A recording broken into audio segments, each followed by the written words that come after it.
Sandeep sir का किस तरह से आपको सपोर्ट मिल रहा है, और क्या इस प्ले में कुछ डांस फॉर्म जैसा भी कुछ है जिसने संदीप सर को आपने चुना, या फिर क्या कुछ है?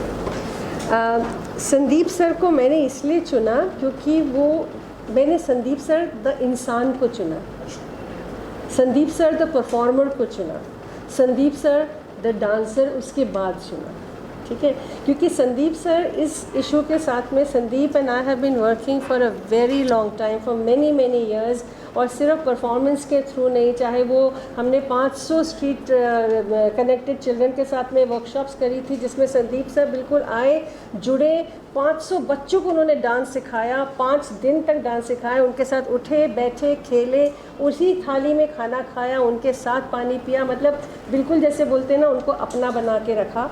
और वहाँ से हमारी जर्नी की शुरुआत हुई। और उसके बाद में जब मेरे पास में कोई दिमाग में आइडिया आता है, कोई सोच आती है कि इसको हम कैसे क्रिएटिवली बाहर पहुंचा सकें, तो सबसे पहला मेरा नंबर जाता है संदीप को, मैं फ़ोन करती हूँ, संदीप इसको कैसे करें, इसको कैसे बात को आगे लेकर जाए। तो संदीप हमारे साथ में इस ना सिर्फ इस प्ले के साथ, प्ले परफॉर्मेंस के साथ में जुड़े हैं, जिसमें तो उन्होंने बहुत कुछ लेकर आए ही हैं, from form to dance to his own performance, and the character that he's playing and the sensitivity with which he's playing the character, which is a very, very difficult character to play. But apart from that, he's come in with a cause, he's come in with a commitment to the cause, he's come in with this whole thing that come what may, how is it that we are going to be participating in stopping sexual abuse, interrupting the cycle of sexual abuse. Sir, मैंने काफ़ी कुछ तारीफ कर दी है आपकी, आप इंगे follow professional choreographer, आप काफ़ी सोशल वर्क भी करते हैं। मैम से किस तरह से जुड़ना हुआ, और मैम का क्या कहना चाहेंगे? बस सबसे पहले मैम ने मुझे बुलाया था वो स्ट्रीट किड्स के काम के लिए, उसके बाद वो काफ़ी साल पहले की बात है, उसके बाद से हमने काफ़ी प्रोग्राम्स में काम किया, कोरियोग्राफी की मैंने इनके प्लेस के लिए। और उन्होंने मुझे बाद में, जब ये प्ले आया, ये नाटक आया, उन्होंने मुझे फ़ोन किया ड्यूरिंग लॉकडाउन। तो हमने इसके पहले शोज़ किए हैं, विच वज़ बीन ऑनलाइन शोज़। ये पहला हमारा डेब्यू शो है, प्रीमियर शो है जो हमारा ऑफलाइन हो रहा है, पहली बार थिएटर में हम लोग आए हैं। जो ऑनलाइन शो हुआ हमारा, वो बहुत ही सक्सेसफुल हुआ, बिकॉज़ उन दिनों जब हम लोग सब लॉकडाउन के माहौल में थे, चाइल्ड सेक्सुअल अब्यूज़ और ऑल्सो घर में डोमेस्टिक वायलेंस के केसेस बहुत बढ़ गए थे, सब लोग सुन भी रहे थे इसके बारे में। सो मैम ने कहा कि we should bring this out and इसको बाहर लाना चाहिए, and I am so glad that she chose me to be one of the major characters in the play. और डांस ऑफ कोर्स है ही, पर डांस के साथ साथ एक्टिंग भी है, and ma'am being a national award winner, I think it's my privilege कि उनके साथ मुझे काम करने का मौका मिलता है हर बार, और इतना कुछ सीखने को मिलता है मुझे भी।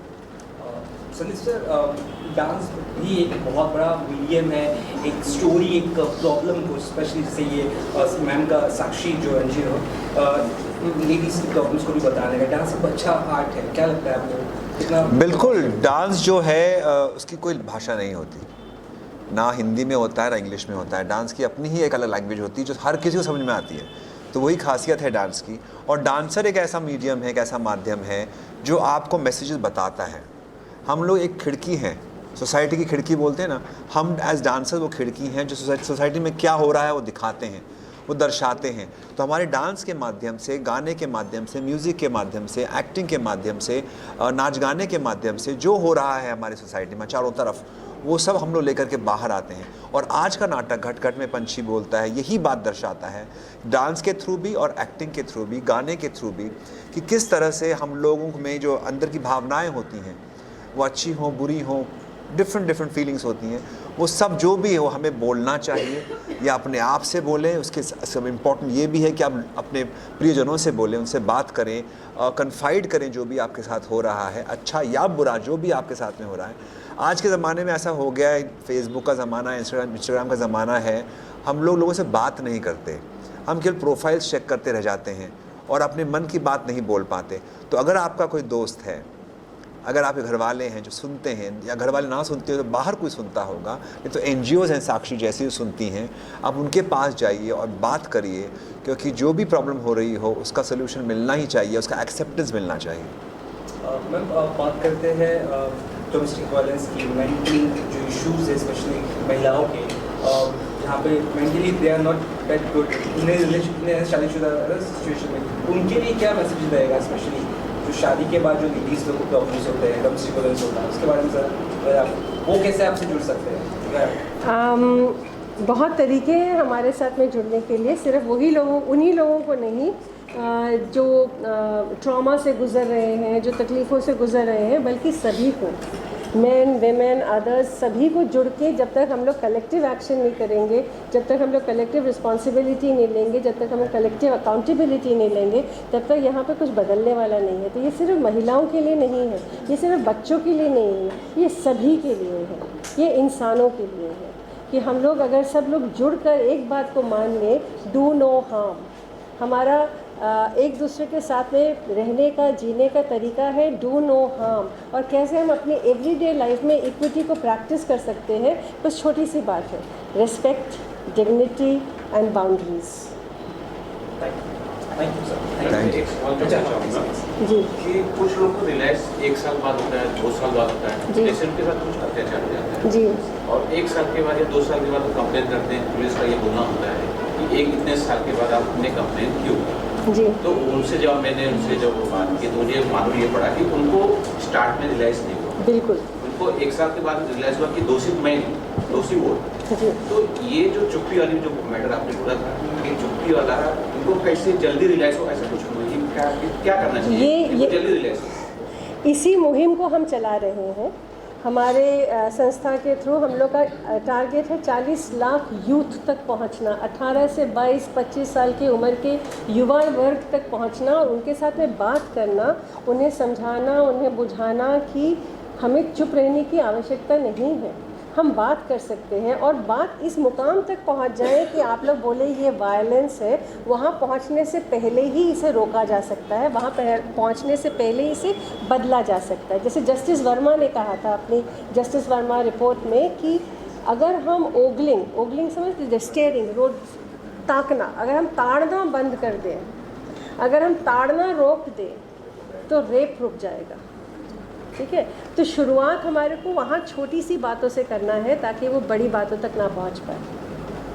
मैं आपको एक बात बताता हूँ, स्मिता जी ने मुझे हेल्प की थी एक डांस एक्ट बनाने में जो डोमेस्टिक वायलेंस के ऊपर था। 15 मिनट का डांस एक्ट था, मैंने उनसे रेफरेंस लिया कुछ बातों का, मैंने वो एक्ट बनाया था और हम लोग उसका परफॉर्मेंस अमेरिका में कर रहे थे as an United Nations office, उनके स्टाफ के लिए था, यूनाइटेड नेशंस ऑफिस स्टाफ के लिए था। हमारा परफॉर्मेंस ख़त्म हुआ, उसके बाद में एक अफ्रीकन अमेरिकन लेडी और उसके साथ में उसकी बेस्ट फ्रेंड, 15 साल से बेस्ट फ्रेंड चाइनीज़ लेडी, दोनों मेरे पास आई और रो रही थी। तो मुझे लगा क्यों रो रही मुझे पता नहीं। वो हमारा एक्ट जो था डोमेस्टिक वायलेंस का, इसके ऊपर था कि आप किस तरह से आप पे अत्याचार हो रहा है तो आपको बोलना चाहिए। वो दोनों औरतों ने आके मुझे ये कहा कि हम बेस्ट फ्रेंड्स हैं, 15 सालों से यूनाइटेड नेशंस ऑफिस में काम कर रही हैं, पर हमारे दोनों के साथ में, एक के साथ 8 साल से, एक के साथ में 12 साल से डोमेस्टिक वायलेंस हो रहा है और उन्होंने आपस में बात भी नहीं की उसके बारे में। पर सर आपका शो आज देख करके हमने एक दूसरे को बताया है और हम इसको आगे ले जाएंगे। आई थिंक वो जब शो हुआ उसका मतलब ये हुआ कि हमारा काम संपन्न हो गया। और आज का शो भी जो है ये सेम लाइंस पर है। आई होप आज का शो देखने के बाद में थोड़ी अवेयरनेस बढ़े और जिनके साथ जो भी शोषण हो रहा है वो ना हो और उसके बारे में वो बात कर सकें। मेरा एक लास्ट सवाल है, जो आपने छुट्टी वाली बात की, छुट्टी मान लिया तोड़ दी, लेकिन अगर मैं आंकड़े देखता हूँ, सरकारी आंकड़े देखता हूँ, जब वो चीज़ न्याय वाली बात आती है, न्याय लेने के लिए हम पुलिस स्टेशन जाते हैं, तो मुझे लगता है 1% या 2% लोगों को न्याय मिल रहा है, 98% लोगों को न्याय तो मिलता ही नहीं। उसके लिए क्या करें जब वो पुलिस स्टेशन जाते हैं या कोर्ट जाते हैं? तो बहुत लंबी बात है, क्योंकि पुलिस स्टेशन में जाकर क्या करना चाहिए इसकी जानकारी हमारा अधिकार है और वो जानकारी को सिखाना, बुझाना, पढ़ाना सबकी जिम्मेदारी भी है। लेकिन हम कह रहे हैं कि हमें पुलिस स्टेशन जाने की ज़रूरत ही क्यों पड़े। हम क्यों ना घर घर में इस बात को रोशन करें, घर घर में, चाहे वो महिला वर्ग हो, चाहे पुरुष वर्ग हो, चाहे युवा वर्ग हो, चाहे बाल वर्ग हो, हम सब जगह इस बात को रोशन क्यों ना करें कि हमें पुलिस स्टेशन जाने की ज़रूरत ना पड़े। बात यहाँ पर है, हम बाद में क्या कर सकते, बहुत चीज़ें हैं, लेकिन हो ना उसके ऊपर में क्यों ना बात करें। बत्ती पहले जला देते हैं, अंधेरा ही ना होगा। The communication vertical by Sakshi, and our whole focus is to create content for social impact, and we focus on systems, strategy, science and storytelling for sustainability. Kat Kat Mein Panchi Bolta Hai is an effort to create awareness on gender-based violence following the United Nations campaign to end violence against women and girls. Yeah. Sakshi, yeah. I mean, I think she's the perfect person to tell you exactly what the play and S-Box and this play is about. All I can tell you is that I'm really, really grateful and thrilled to be here because this is my first play ever, and I'm really overwhelmed that I'm able to be a part of a play that is going to be so impactful. And I mean, the whole motto of this play is to like start a conversation and encourage women to speak up. And I'm just really, really excited. If you watch the show, you will know that it's so beautifully written. It is so intense. It gives out such a beautiful message. And I'm really, really thrilled. Also take on the women's violence against women. That this Sakshi, On the cause. What's your take on the cause? Like the play is named Ghat Ghat Mein Panchi Bolta Hai. And according to me, it means that it's every house's story. This happens in every home, and it is really, really depressing that this happens. And there are even what is even more depressing is that women are so scared to come and speak up about it. So through this play, I hope whoever watches it and like whoever's not been able to watch it, at least the conversation is starting. Like whoever watches goes and tells another person and tells what the play is about. And I mean, it is very important, and I feel like through this play, people will come up and speak up and realize that they are not alone. There are a lot of other people who are going through the same thing, and if we come together, we can there is an end to this one day, and we are on that path, and yes.